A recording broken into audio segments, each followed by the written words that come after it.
नमस्कार मित्रांनो, खबर लाईट या आपल्या विश्वासू आणि माहितीपूर्ण युट्यूब चॅनलवर आपले मनपूर्वक स्वागत आहे. मित्रांनो, जर तुम्ही प्रधानमंत्री आवास योजना ग्रामीण किंवा राज्यातील इतर घरकुल योजनांचे लाभार्थी असाल तर आजची बातमी तुमच्यासाठी अत्यंत आनंदाची आणि दिलासादायक आहे. कारण राज्य शासनाने घरकुल लाभार्थ्यांसाठी जाहीर केलेल्या वाढीव 50,000 रुपयांच्या अनुदानाच्या वितरणासाठी मोठं पाऊल उचललं आहे.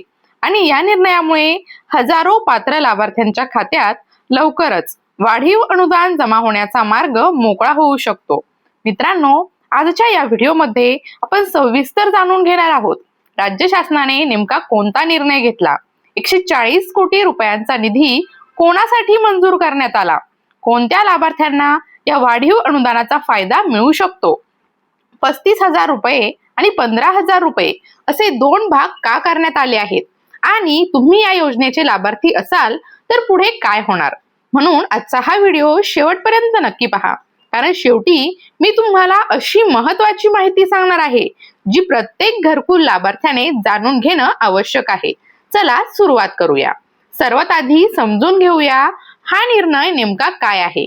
मित्रांनो, राज्य शासनाने यापूर्वी घरकुल लाभार्थ्यांना अतिरिक्त 50,000 रुपयांचे राज्य अनुदान देण्याचा निर्णय घेतला होता.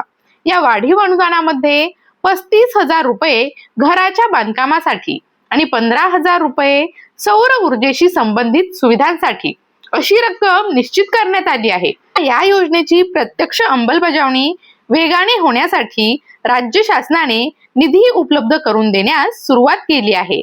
मिळालेल्या माहितीनुसार 2026-27 या आर्थिक वर्षासाठी या योजनेसाठी एकूण 700 कोटी रुपयांची तरतूद करण्यात आली आहे आणि या तरतुदीमधून पहिल्या टप्प्यात 140 कोटी रुपयांचा निधी मंजूर करण्यात आला आहे, जेणेकरून पात्र लाभार्थ्यांना वाढीव अनुदानाचे वितरण सुरू करता येईल. मित्रांनो, आता अनेकांच्या मनात प्रश्न असेल, हे 140 कोटी रुपये कुणाला मिळणार आहेत? याचं उत्तर समजून घेणं खूप महत्त्वाचं आहे. हे पैसे राज्यातील प्रत्येक नागरिकाला मिळणार नाहीत किंवा प्रत्येक घरकुल लाभार्थ्याला देखील आपोआप मिळणार नाहीत. हे वाढीव अनुदान या निर्णयानुसार पात्र ठरणाऱ्या लाभार्थ्यांसाठी आहे. म्हणजे ज्या लाभार्थ्यांची घरकुल मंजुरी ही संबंधित अटीनुसार झाली आहे आणि जे या वाढीव अनुदानासाठी पात्र आहेत त्यांनाच रक्कम वितरित केली जाणार आहे. म्हणजे इथे आणखी एक महत्त्वाची गोष्ट समजून घ्या. अनेकदा सोशल मीडियावर मेसेज येतात, आज GR आला म्हणजे उद्याच पैसे खात्यात येणार, पण प्रत्यक्षात सरकारी प्रक्रिया टप्प्याटप्प्याने चालते. सर्वप्रथम निधी मंजूर होतो, त्यानंतर जिल्हानिहाय वाटप होते, लाभार्थ्यांची पडताळणी होते आणि त्यानंतरच पात्र लाभार्थ्यांच्या खात्यामध्ये रक्कम जमा केली जाते.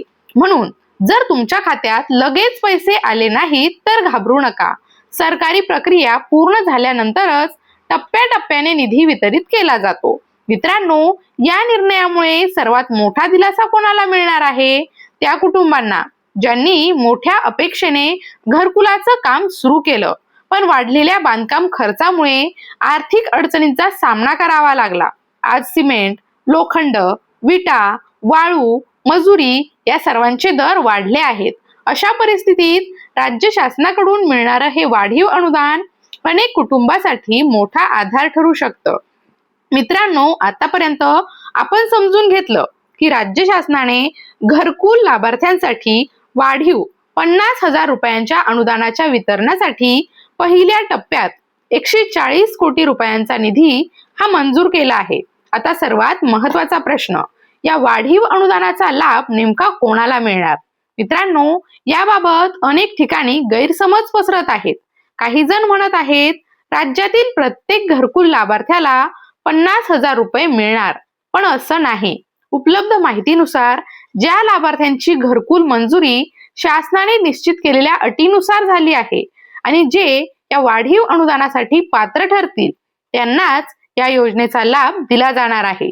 म्हणून कोणाच्याही सांगण्यावरून विश्वास ठेवू नका. तुमच्या ग्रामपंचायतीमध्ये, पंचायत समितीमध्ये किंवा संबंधित यंत्रणेकडे अधिकृत माहितीची खात्री करून घ्या. आता प्रश्न येतो, हे 50,000 रुपये एकाच वेळी मिळणार का? मित्रांनो, उपलब्ध माहितीनुसार ही रक्कम 2 भागांमध्ये निश्चित करण्यात आली आहे. 35,000 रुपये घराच्या बांधकामासाठी आणि 15,000 रुपये सौर ऊर्जा सुविधांसाठी. यामागचा उद्देश स्पष्ट आहे. घरकुल फक्त बांधून पूर्ण होणं पुरेसं नाही, तर भविष्यात ऊर्जा बचत आणि स्वच्छ ऊर्जेचा वापर वाढावा यासाठी देखील शासन प्रयत्न करत आहे. आता आणखी एक महत्वाचा मुद्दा. 140 कोटी रुपये मंजूर झाले म्हणजे सर्व लाभार्थ्यांच्या खात्यात लगेच पैसे जमा होतील का? उत्तर आहे नाही. कारण 140 कोटी रुपये हा पहिल्या टप्प्यातील निधी आहे. राज्य शासनाने या योजनेसाठी एकूण 700 कोटी रुपयांची तरतूद केली आहे. त्यापैकी पहिल्या टप्प्यात 140 कोटी रुपये मंजूर करण्यात आले आहेत. तर उर्वरित निधी पात्र लाभार्थ्यांची संख्या आणि जिल्ह्यांकडून येणाऱ्या मागणीनुसार टप्प्याटप्प्याने वितरित केला जाऊ शकतो. म्हणजे सरकारने संपूर्ण निधी एका दिवसात खर्च न करता गरजेनुसार वितरण करण्याची व्यवस्था ठेवली आहे. आता एक उदाहरण पहा. समजा अहमदनगर जिल्ह्यातील एका गावात राहणाऱ्या एका कुटुंबाचं घरकुल मंजूर झालं आहे. त्यांनी घराचं काम सुरू केलं आहे आणि ते या वाढीव अनुदानासाठी पात्र ठरतात. तर शासनाकडून आवश्यक प्रक्रिया पूर्ण झाल्यानंतर त्यांच्या खात्यात नियमानुसार वाढीव अनुदान जमा होऊ शकतं. म्हणून सर्वात महत्वाची गोष्ट म्हणजे तुमची कागदपत्र, बँक खात्याची माहिती, आधार लिंक आणि घरकुला संदर्भातील सर्व माहिती योग्य असणं आवश्यक आहे. जर यामध्ये काही त्रुटी असतील तर अनुदान मिळण्यास विलंब होऊ शकतो. मित्रांनो, आणखी एक गोष्ट लक्षात ठेवा. अशा वेळी अनेक फसवे लोक सक्रिय होतात. मी तुमचे 50,000 रुपये लगेच मंजूर करून देतो, माझ्याकडे ओळख आहे, एवढे पैसे द्या, तुमचं काम करून देतो. अशा प्रकारचे फोन किंवा संदेश आले तर त्यापासून सावध राहा. शासकीय योजनांचा लाभ मिळवण्यासाठी कोणत्याही दलालाला पैसे देऊ नका. फक्त अधिकृत शासकीय प्रक्रियेवर विश्वास ठेवा. मित्रांनो, हा निर्णय का महत्वाचा आहे? कारण आज घर बांधण्याचा खर्च मोठ्या प्रमाणात वाढला आहे. सिमेंट, स्टील, वाळू, विटा, मजुरी सर्वच गोष्टी महाग झाल्या आहेत. अशा परिस्थितीत राज्य शासनाकडून मिळणारं हे वाढीव अनुदान गरीब आणि गरजू कुटुंबासाठी मोठा आधार ठरू शकतं. यामुळे अपूर्ण राहिलेली अनेक घरकुलं पूर्ण होण्यास देखील मदत होईल आणि अनेक कुटुंबाचं स्वतःच्या घराचं स्वप्न साकार होण्यास हातभार लागेल. मित्रांनो, आजच्या व्हिडिओमधील सर्वात महत्त्वाच्या गोष्टी पुन्हा एकदा लक्षात ठेवूया. राज्य शासनाने घरकुल लाभार्थ्यांसाठी वाढीव 50,000 रुपयांच्या अनुदानाच्या वितरणासाठी पहिल्या टप्प्यात 140 कोटी रुपयांचा निधी मंजूर केला आहे. या वाढीव अनुदानामध्ये 35,000 रुपये बांधकामासाठी आणि 15,000 रुपये सौर ऊर्जेसाठी अशी रक्कम निश्चित करण्यात आली आहे. मात्र लाभ फक्त पात्र लाभार्थ्यांनाच मिळणार आहे आणि निधीचं वितरण अधिकृत शासकीय प्रक्रियेनुसार टप्प्याटप्प्याने केलं जाणार आहे. म्हणून कोणत्याही अफवांवर विश्वास ठेवू नका आणि अधिकृत माहितीचीच खात्री करा.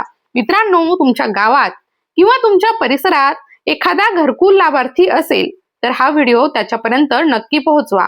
कारण कधी कधी योग्य माहितीच एखाद्या कुटुंबासाठी सर्वात मोठी मदत ठरते. आणि अशाच शासन निर्णय, GR, घरकुल, शेतकरी, विद्यार्थी, सरकारी योजना आणि नागरिकांच्या हक्काबाबतची विश्वासार्ह माहिती सर्वात आधी पाहण्यासाठी आपल्या खबर लाईट YouTube चॅनलला आत्ताच सबस्क्राईब करून घ्या. कारण इथे आम्ही फक्त बातमीच सांगत नाही, तर त्या बातमीचा तुमच्या आयुष्यावर काय परिणाम होणार आहे हे देखील सोप्या मराठी भाषेमध्ये समजावून सांगतो. मी पुन्हा भेटेल अशाच एका महत्त्वाच्या आणि तुमच्या फायद्याच्या अपडेटसह. तोपर्यंत माहिती घ्या, जागरूक रहा आणि शासनाच्या प्रत्येक योजनेचा योग्य असा लाभ घ्या. धन्यवाद.